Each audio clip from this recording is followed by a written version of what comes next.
Hi everybody, welcome back to my channel. If you are new, hi, my name is Kelsey. If you are not new, I truly appreciate you coming back. I have to start this video by saying thank you so much for all of the support on my last real true crime video. The Mindy Morgenstern video was so much more complex than I thought it was going to be. While I was editing that video, it was pretty choppy because I wanted to make sure that I got all the information correct. So I wrote a script, but I did have it on my laptop. So for this video, I actually invested in a teleprompter so I can read and look at the camera. I almost said computer. So I can actually look at the camera while I'm talking. So hopefully this video goes better. I'm also wearing my Rode mic, so I really hope that this goes good. I have done a couple test runs, so fingers crossed. This should be better, but I am so excited to talk about another case today. And without further ado, let's get into today's story. In the early morning hours of July 31st, 2022, Mackenzie Shirilla drove her 2018 Toyota Camry directly into the Plideco building at the intersection of Progress Drive and Alameda Road, going 100 miles per hour. When paramedics arrived, all three people involved were stuck inside of the mangled car. Two of them pronounced dead at the scene, and one was getting life-flighted to the nearest hospital. Was this a horrific accident or was this premeditated murder? Today's case is a very interesting one in the sense that there are a lot of unknowns. A lot of people have varying opinions on what actually happened, and it tore apart three families. I want to start off by telling you about the people involved in this deadly car crash. The front passenger, Dominic Russo, was born on September 24th, 2001 to Christine Agnello and Frank Russo. At the time of his death, he was only 20 years old. There really isn't much on Dominic's upbringing, but something that was consistently said about him was that he always had a smile on his face. He loved music and was especially passionate about his singing. My name is Angelo Russo. I'm one of Dominic's older brothers, and I'm speaking today for myself and also on the behalf of our siblings and our friends. Sorry. Dom may have been young, but he made the most of each day and had an impact on the lives of his friends and his family. Dom was a businessman, an athlete, a song producer, and an entrepreneur. Dom was not only my brother, he was also my best friend, and the friends in this courtroom also say Dom was their best friend. Many of my brother's interests and goals were centered on learning more about himself and how he could become a better person. He was always doing what he could to learn about others, how he could understand different situations, different cultures, and how he could better the community. He read from various authors every day and even recommended to me countless books that have made me a better person and helped me understand the world better. A few months before he passed, he told me that he soon planned on joining a branch of the military. Admittingly, I was against this, but he felt the need to not only serve the community, but also his country. He gave me countless advice, and he also helped with anything and everything. The backseat passenger was Davion Flanagan. He was born on March 11th, 2003. Davion and his two little sisters were in the foster care system when they were adopted by Scott and Jamie Flanagan. He was described as being his younger sister's hero. Davion was also a very gifted athlete, especially in football. He was the starting running back at Strongsville High School his senior year. After suffering multiple injuries, though, he had to give up the game of football and he had to find a new passion. That new passion for him was going to be hair. He started to do his own hair and then some of his teammates' hair, and this quickly kind of turned into something that he was extremely passionate about and wanted to attend barber school and eventually open his own barber shop. Good morning. Could you start with your name and speak up and speak slowly? Yes. Your Honor, my name is Jamie Flanagan. I am the mother of the victim, Davion Flanagan. I want to share a small part of what we lost on 7/31/2022. My son, Davion, is and always will be so much more than cargo. He was precious. He was an amazing soul with a heart of gold. He gave to the world what he wanted most in his own life: love. The kind of love that would rescue a friend in the middle of the night, no questions asked. The kind that would protect others and honor them. He made friends easily with his infectious smile. He was a gifted athlete. He had plans to go to barber school and open his own shop. My son did not have a clique of friends, but instead was a friend to all. He would go out of his way to show love and kindness to others, including those that were often cast aside by society, the less fortunate, the developmentally challenged, the hurting, and the unvalued. Davion made sure that everyone that crossed his path knew that he truly saw them, that he valued them, and that they were worth his time. Davion and my kids have had more than their fair share of heartbreak, of hardship, and of loss. Davion was adopted with his sisters from foster care. They are biological siblings.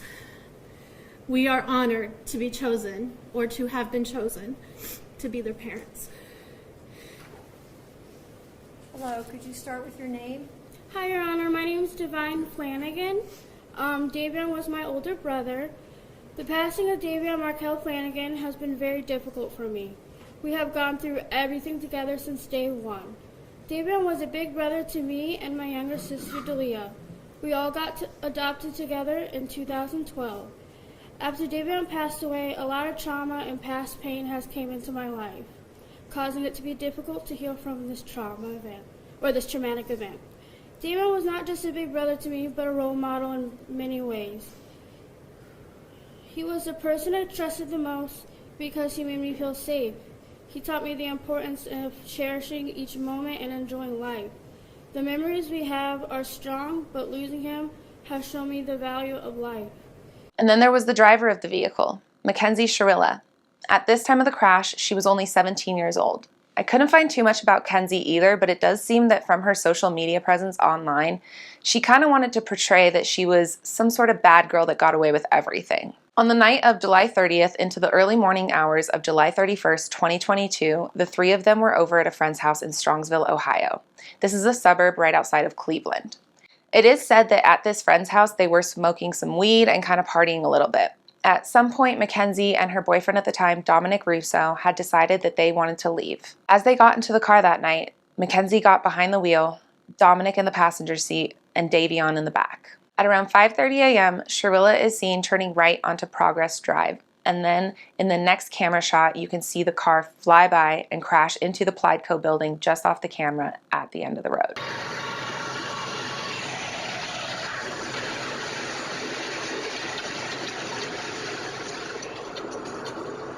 Here I have a Google Map image of the road that she turned off of onto Progress Drive and kind of just the route that she took.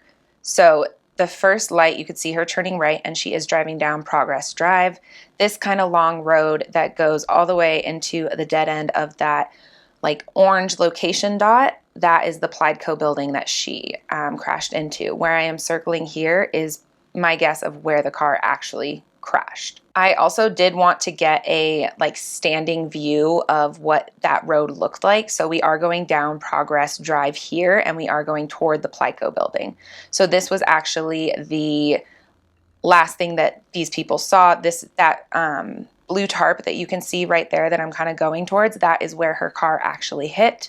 So this was taken in October of 2022, obviously after the car accident here. So you can see exactly they were coming from that direction and they did just kind of crash directly into that building behind us. This crash was devastating, and unfortunately the two that were pronounced dead at the scene were the passengers, Dominic and Davion.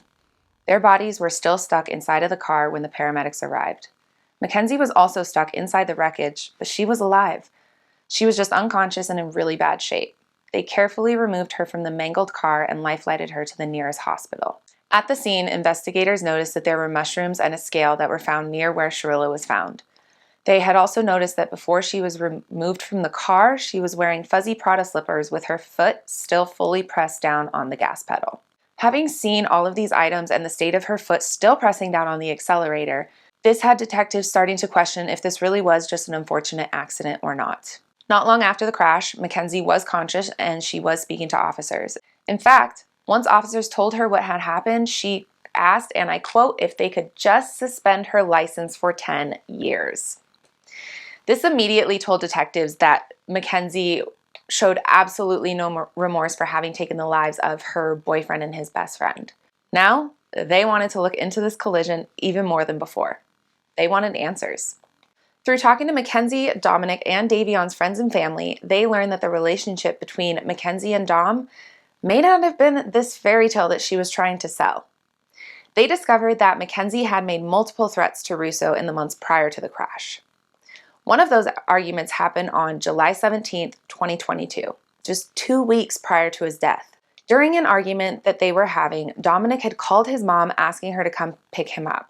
Instead, one of his friends did end up coming to get him, and while he was on the phone with Dominic, he said that he hears Mackenzie say, "I will crash this car right now." When the friend pulls up, he saw Mackenzie, quote, striking Dom with both of her hands. Dom exited the vehicle and ended up just leaving with his friend.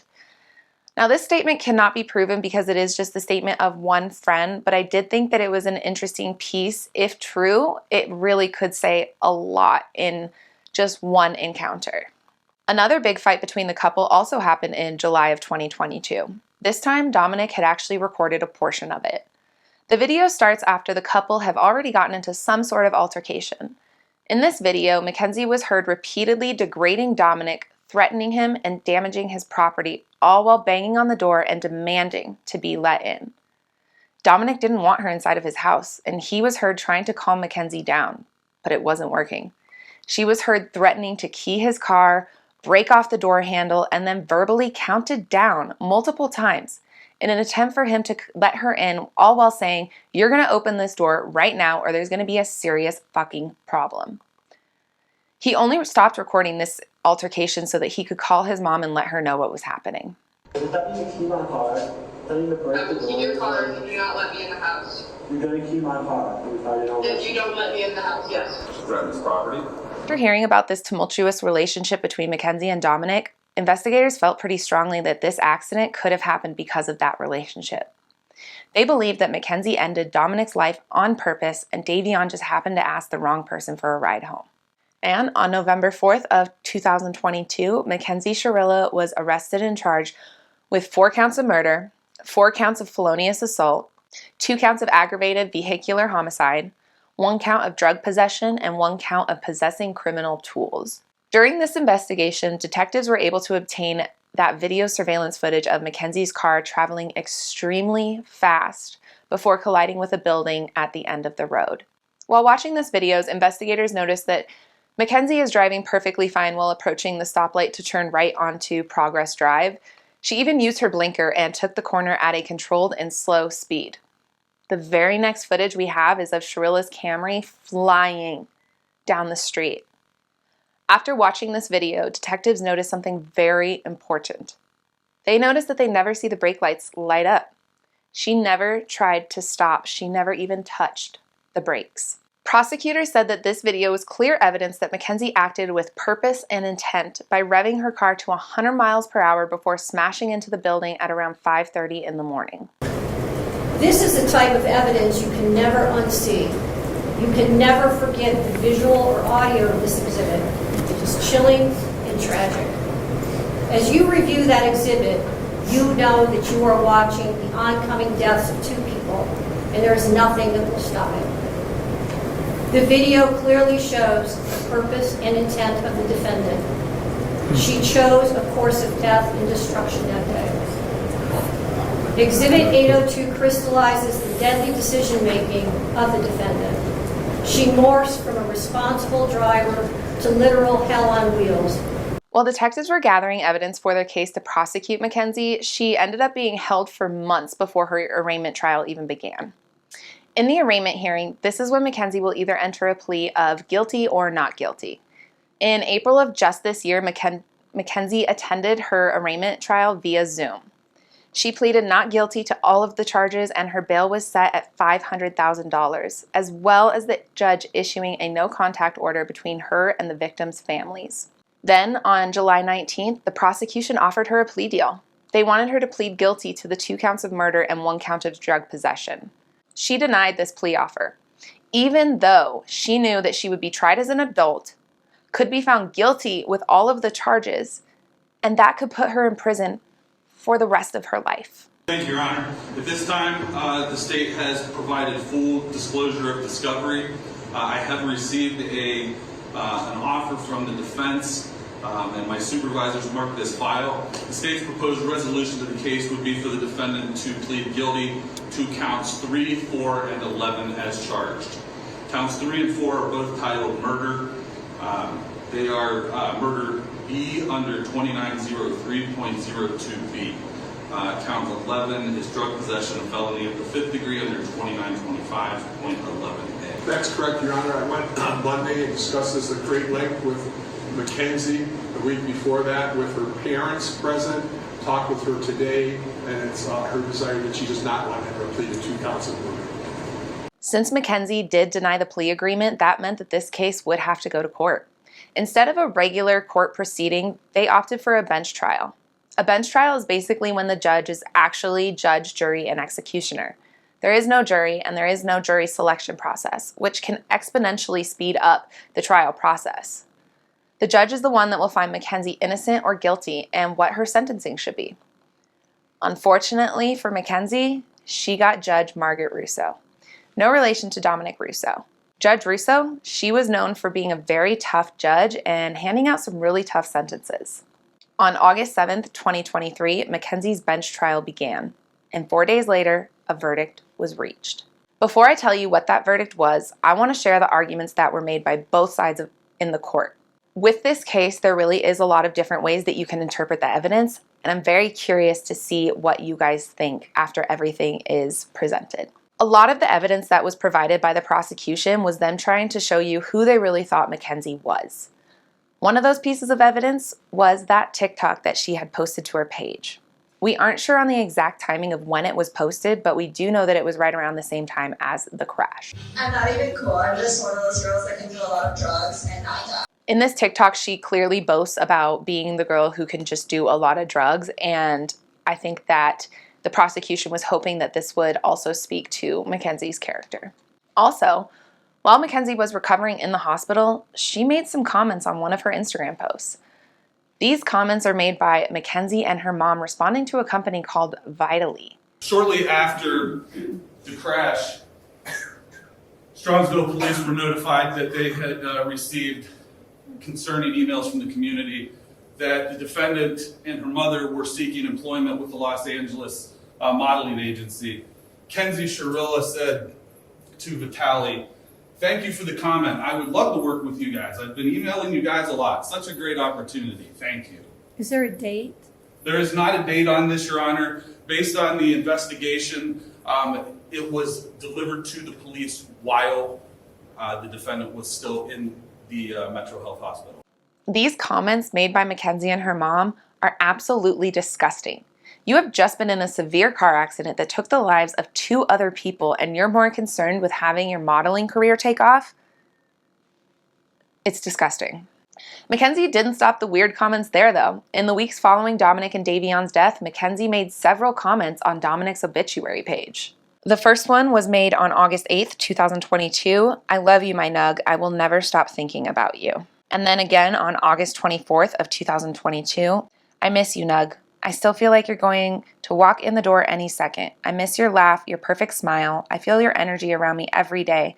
I just wish it was physical. God, you are the last person to deserve this. You had such a perfect life ahead of you. I wish I told you all this more. Please wait for me."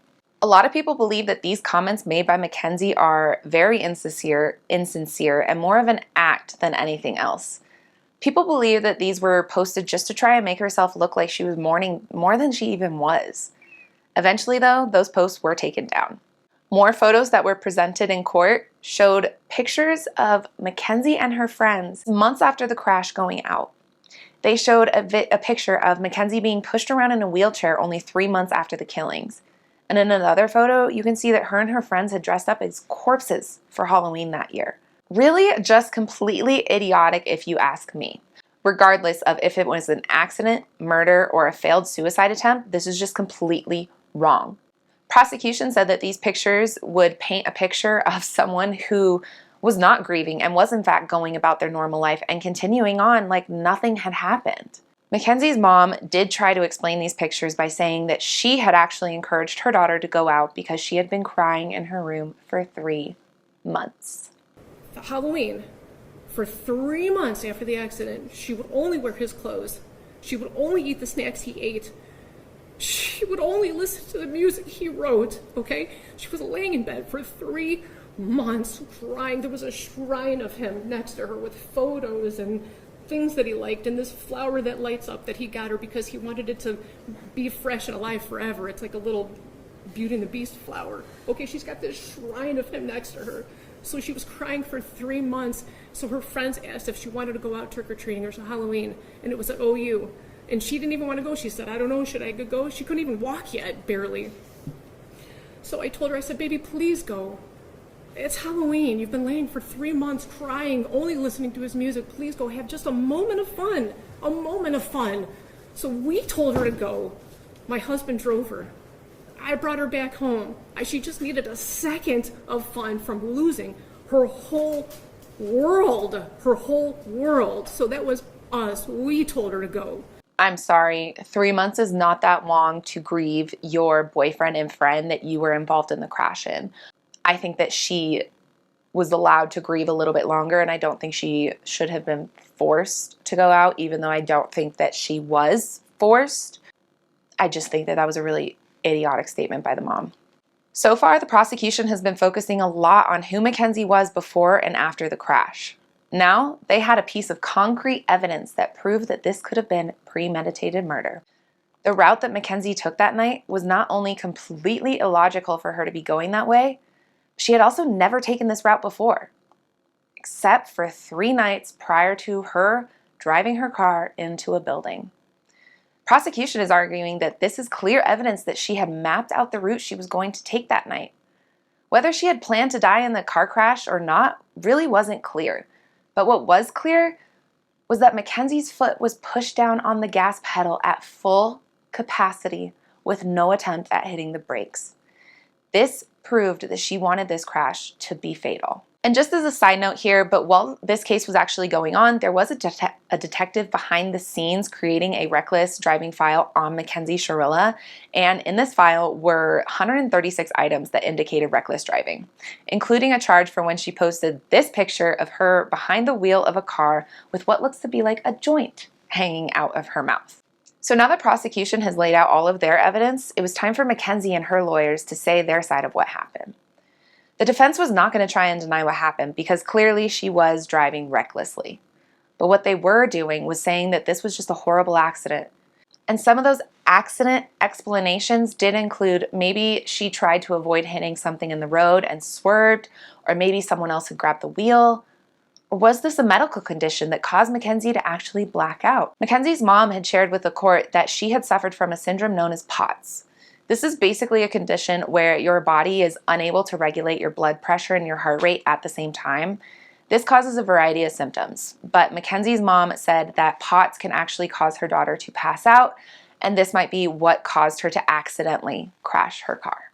When Mackenzie was asked what she remembered of the crash, she said absolutely nothing. The last thing she remembered was turning her car onto the street, and then her vision faded to black. I'm hearing an awful lot about your daughter. I'm not hearing very much. Not at all. They all loved each other. They all spent every day together. You know what I mean? I don't know too much for him. Isn't that part of the problem, Mrs. Shirilla? Sorry? Isn't that part of the problem, that they all trusted each other? Isn't that part of... It's not a problem at all. It was wonderful. It's a problem how they all ended up in the car together and 2 of them ended up dead. I understand. I understand what it looks like. I'm saying that it was a tragic accident. She would never... But we're going to have to disagree on that. I understand. Right. And I respect your position, but you disagree with me. I understand. But anyway, that's it. I just wanted to address those. We told her to go to those things, and then she did go with Dom's family. So look at that. Don't look at it with the... Look on that with different eyes if you can, please. Those things are not relevant. Not at all. Not at all. Not at all. I But agree. she's a good, if you would have a moment, all you would need is 5 minutes of a conversation to have with her to learn who she is. Just that, you would just need 5 minutes to learn who she is and what she's capable of not doing and doing, and you would see for yourself. That's all. I'm so sorry, guys. Thank you. I'm sorry. I love you. Mackenzie stated that it, quote, killed her not being able to remember anything. She claimed that she was even wanting to get hypnotized to try and make herself remember the events of that day. After both sides had presented all of their evidence and arguments, Judge Russo was ready for the sentencing. She found Mackenzie Shirilla guilty on all charges. This trial is a culmination of decisions made by one person, the defendant. Those decisions have forever altered the futures of 3 families, and of you also, Mackenzie. And your decisions forever robbed Dominic and Davion of the futures that they had before them. If there is one thing that can be taken away from this case, as painful as it is this. Every decision we make is important. Every action we make is important. Regardless of whether the decision is a good one or a bad one, or the actions are good or not, the result is the same. The consequences ripple through time and affect many more people than one might think at the time of the decision. In criminal cases, the state carries the greatest burden under our law, proof beyond a reasonable doubt. As I previously stated, I considered all the evidence presented. Mackenzie alone made the decision to drive the car, to drive an obscure route, a route she visited a few days before, and a route not routinely taken by her. Mackenzie alone chose the time to make the drive, early in the morning, when any reasonable person would expect that few people would be nearby to witness it or offer life-saving assistance. She made these decisions despite knowing, as any reasonable person would, that her mission of death could have involved others, not even in the car with her, other people, other cars, pedestrians. She had a mission, and she executed it with precision. The mission was death. Mackenzie alone decided to push the pedal to the floor and demand the ultimate speed of that vehicle to 90 to 100 miles per hour. She alone decided what was to be. Mackenzie decided death was the ultimate goal that day, and she alone did it. No reasonable fact finder could view the totality of this evidence in this case and come to any other conclusion. Her actions were controlled, methodical, deliberate, intentional, and purposeful.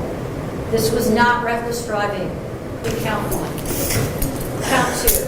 The court, having had count 2 tried to it pursuant to waiver, finds the defendant Mackenzie Shirilla guilty of murder, to wit Davion Flanagan, in violation of Ohio Revised Code section 2903.02a, as charged in count 2 of the indictment.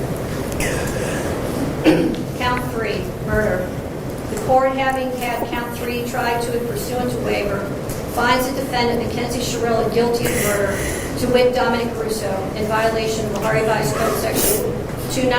Now, Mackenzie would be waiting to hear if she would be serving those sentences concurrently or consecutively. Concurrently means that she would be serving time for all of the crimes at the same time. Consecutively means that the sentences would run one after the other. Today is the sentencing of the defendant for the purposeful and intentional murders of Davion Flanagan and Dominic Russo. And in a way, it's the second time their families are gathered again to grieve. It's also a day when Mackenzie's family will grieve for the future of their daughter. All 3 of these families and the friends of these families are suffering, and all of their lives have been irrevocably changed because of the actions of the defendant. The unintended and collateral consequences of a selfish, intentional, and cruel decision by Mackenzie will ripple forever in time. It's literally changed history because it's ended 2 lives. 2 young men are dead. Their deaths were horrible, terrifying, and tragic. I will say again, if any reasonable person reviews Exhibit 802, there can be no doubt in your mind what happened this night. There can be no doubt of the absolute terror of the two people in that car. The defendant controlled all the events. She chose the day. Specifically, she chose a date just before her 18th birthday. She chose to drive the car, the time to drive the car. She chose an obscure, previously scouted route through an industrial parkway. She chose the target to hit and the victims. She chose the means and the method to follow through. And she planned and purposefully executed the events of July 31st, 2022. The review of the evidence supports the factual findings, the forensic testimony, the testimony of the first responders, the testimony of the emergency room doctors who treated the defendant, the testimony of the coroner's medical examiner, the testimony of those who knew the victims and the defendant, and the testimony of the BMV official who provided evidence that not only did the defendant deny any medical condition when applying for her license, which her mother co-signed and attested to, but also that just after the accident, Mackenzie renewed her driver's license and again denied any medical condition. In fact, the defendant was so concerned about driving that, as the state mentioned, during the investigation, she asked if they could just suspend her license for 10 years. It is hard to fathom how a person could be concerned about their driving privileges, having just been responsible for the deaths of two people. There was no medical condition that caused this as an accident. There was no mechanical failure of the car. The record is clear on the facts and the evidence.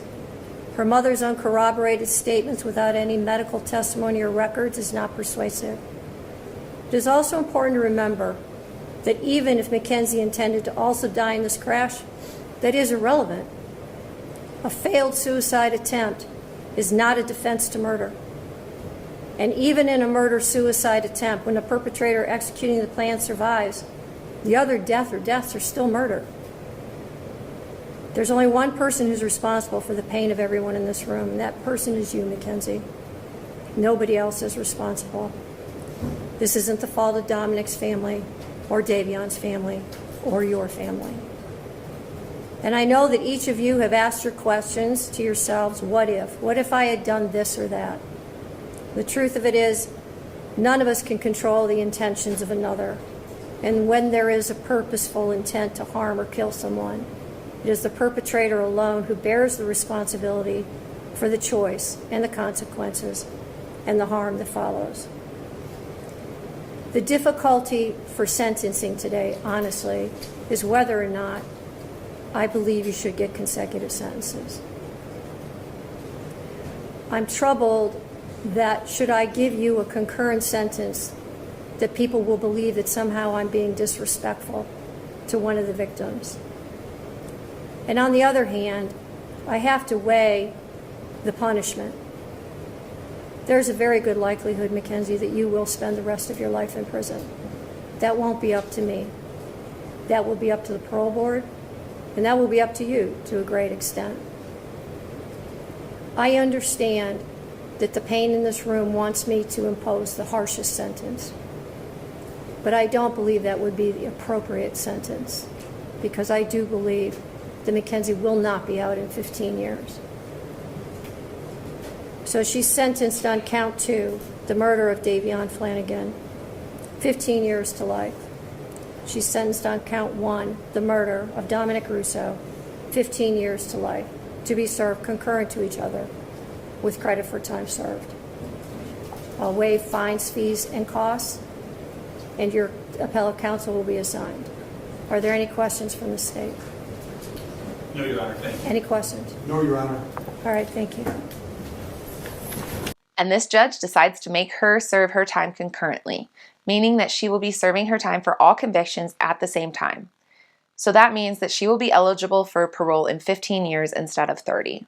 And as far as Mackenzie's license that she just wanted suspended for 10 years, the judge suspended her license for life. Which, good, because I would not want this girl driving on the same roads as me. No. It is also quoted that Frank Russo, Dominic's dad, said, "It's horrible for everybody. Yeah, I lost my son. It's harder on our family, but I don't want the rest of her life ruined too. It isn't going to make me feel any better. This whole thing is just a shame."